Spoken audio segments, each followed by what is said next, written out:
1 মাস 13 দিনের শিশুপুত্র নিখোঁজ হওয়ার ঘটনায় তীব্র চাঞ্চল্য। আগরতলা রেলওয়ে স্টেশনে বাইপাস সংলগ্ন এনজিসি কাঞ্চনপল্লী এলাকার কিষান দাস ও ওনার স্ত্রী পূর্ণিমা দাস সহ ওনার পরিবারের লোকজনরা বৃহস্পতিবার সকালে ঘুম থেকে উঠে দেখতে পান ওনাদের 1 মাস 13 দিনের শিশুপুত্র শানু দাস বিছানায় নেই।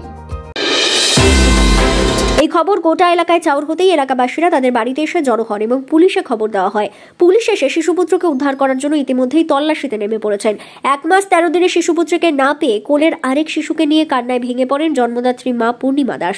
এদিকে 1 মাস 13 দিনের শিশু নিখোঁজ হওয়ার ঘটনায় গোটা এলাকায় তীব্র চাঞ্চল্য ছড়িয়ে পড়েছে। ত্রিপুরা থেকে বিক্রম কর্মকারের রিপোর্ট, এক্সটিভি বাংলা।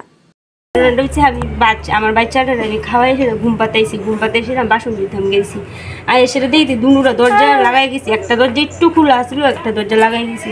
আর সেটা দেখি না আমার বাচ্চা মশারিটার সামনে, বাচ্চা মশারির ভিতরে না। আপনার মানে কয় বাচ্চা? আমার 2টা বাচ্চা।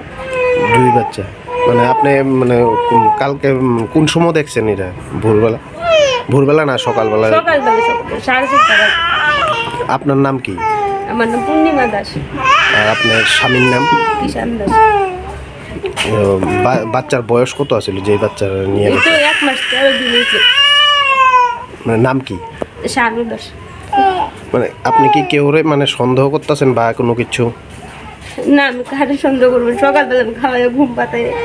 আপনারা মানে এই বাড়িতে কে কে থাকে আপনাদের সঙ্গে? আমার বাসা থেকে জাল থাকে আর আমরা দুজনেই থাকি।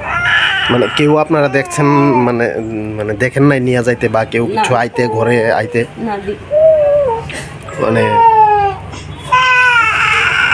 ঠিক আছে।